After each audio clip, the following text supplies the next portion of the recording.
To this point, we've looked at approximations that allow us to get some values, energy values, for the helium atom, but we haven't really talked very much about the form of the wave functions, the eigenfunctions that correspond to helium. And I would mention that there are several key questions that we might want to ask. First of all, we may want to ask, are the hydrogen atom wave functions, are these good approximations to what we find in the helium atom? One might expect so because the two problems are fairly similar, but if they're not the same, if they're not good approximation, then what would we need to do to improve them? All right, so that's one question we might ask. We might also ask, what are the best set of coordinates to use?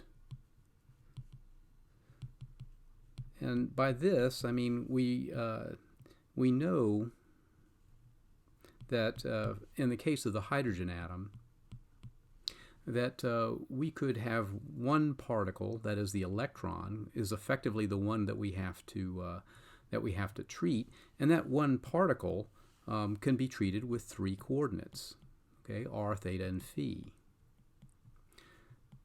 Okay, for the helium atom, though, we've got more than that. And in effect, if we take out the center of mass motion, for helium we have two particles, two electrons. And so this would give us a total, if we count them up, a total of 6 coordinates. And which ones are the best ones to use? We know that the distance between the electrons and the nucleus are good coordinates, but what about the distance between the two electrons also? And then finally we might ask, are the two electrons in the same or in different spatial wave functions? I'll just write the two electrons this way. Are the two electrons in the same wave functions? In other words, with a hydrogen atom we only had one electron, and it was in some orbital that we could well define using the spherical harmonics and the radial wave functions of hydrogen. Would we find both of the electrons in helium in the same function, or will they be in different functions? Now, I'll remind you that when the Schrödinger equation is separable, that is to say, when we can write it into two different differential equations, we end up getting a general wave function, and I'll do this advisedly for the hydrogen atom, that could be written in terms of two parts, or even three parts. Okay, we have a normalization constant, we have a radial wave function, and we have, and I'll even give what they are, the spherical harmonics as the angular wave function. All right, now we also know that the spherical harmonics can be further separated into a function that depends only on theta and another function that depends only on phi. Okay, so this can in fact be separated into a product of wave functions that each depend on a single coordinate. But this isn't always the case. We can't always describe functions that way. Let me give you an example. So I'll just say, what about the following? What if we had sine of alpha plus beta? Can we express that as the simple product of a function of alpha and a function of beta? Well, if I use my trigonometric identities, I would find that this, in fact, is equal to sine alpha cosine beta plus sine beta cosine alpha. Well, that's not equal to some function of alpha times another function of beta. There's no way I can write it in that way. So in fact, this one does not lend itself to a simple product of functions the same way that we saw happening in the case of the hydrogen atom. And since the helium atom is clearly not separable, as we've discussed, will that present us with some problems? All right, so I want to consider these questions, but I'm going to do it in two fundamental ways. And so let's break this down a little bit further. All right, now when we wrote down our hydrogen orbitals, and let's say for the sake of argument that they are a good approximation to the wave functions that we'll find in helium, and in fact they are a pretty good approximation. All right, the hydrogen atom wave functions, remember, had the following form.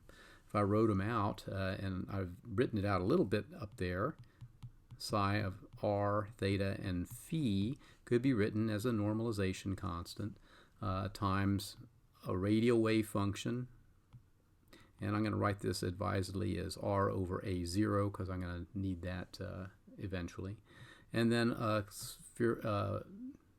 spherical harmonics part.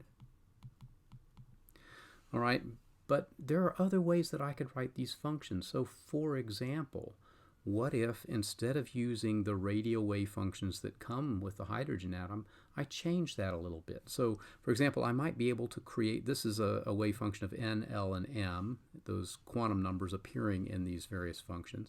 I could create a new set of functions. I'll call them functions of s, r, theta, and phi. And again, there would be a normalization constant. But instead of the radial wave function that I have for the hydrogen atom, I might write this as r over a0 raised to the n minus 1 e to the minus zeta times r over a0. And then the rest of this with the spherical harmonics. All right, so you can see that I've inherently written r. Instead of writing r, I've written this very different radial function. And just to remind you what r is, I mean, when we write out r sub nl, it's equal to a function that is essentially zr over na0 raised to the l times an associated Laguerre polynomial, which is dependent upon this function of r, and an exponential part that is e to the minus zr over na0. Okay, so instead of this, we have this. And instead of this stuff up here, we have this. Okay, now remember in the radial wave function for the hydrogen atom, this part over here, in fact, in particular, the Laguerre polynomial parts, this is what gave us radial nodes. Over here, when I look at this function here, there are no nodes in this function. All right, so will this be a good representation of these functions? Well, it turns out if we create a linear combination of these and we make some of these things be adjustable parameters, for example, zeta can be an adjustable parameter. So I'll write that out over here. Zeta, it will be an adjustable parameter that we can adjust using variational theorem. Parameter. Well, then we can actually cause these functions here to be a reasonably good representation of the hydrogen orbitals that we found just by solving the hydrogen atom equation.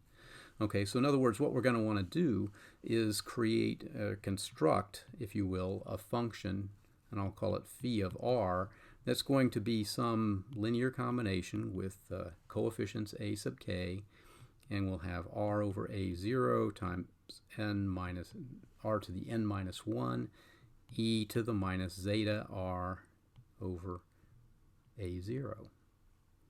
All right, so now this is going to be what we use for the radial wave functions, but it's going to be more than one of these. We're going to have several of these terms included in the summation, and we have not only our zetas up here as adjustable parameters, but we can also make these coefficients be adjustable parameters. And we know actually from doing this that we get much better results for the helium atom. So for example, if I do this and under certain circumstances, actually I'll say fairly simple variational circumstances, I can come up with a value for zeta that looks like 1.6875. So it is not just z over n, which is what we might expect it to be, but it's actually less than z over n, which is what it is in the hydrogen atom. Now, part of this is probably accounting for a little bit of screening that one of the electrons is doing for the other, and that's what reduces this effective exponential parameter in here.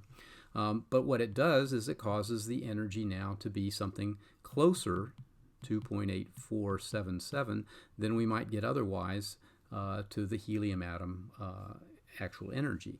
Now, we could also make this n here be an adjustable parameter, and when we do that, we actually find that a better result for zeta in that case is 1.6116.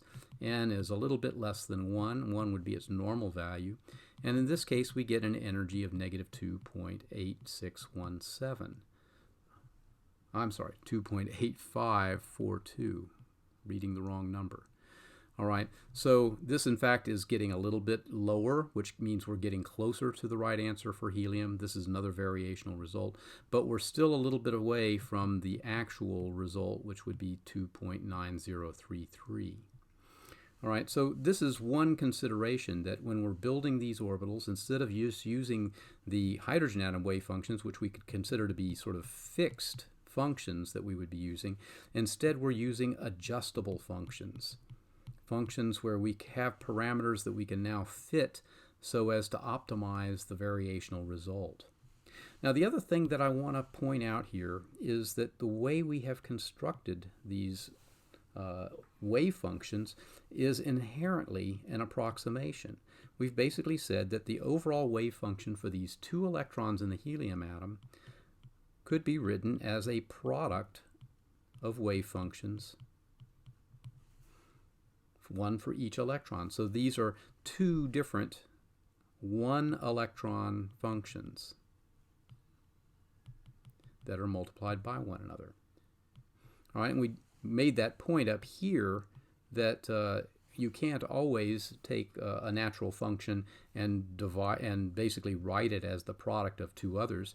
Well, it turns out that when we test that assumption, and that was done originally by a guy named Hilarius back in 1929, he was actually able to use a function that included a term that was written in terms of the distance between the 2 electrons. And when he did this, he got an answer for the energy that was in fact much closer to the energy that we would expect from an exact calculation. So what I'm trying to get across to you in this particular video is that there are a couple of approximations that we can make to improve our results for helium, one of which is to use an adjustable means of writing the orbitals that the electrons will be in. But the other is that we shouldn't necessarily assume that we can take a product of 2 1-electron functions to represent the 2-electron function and get the most accurate result.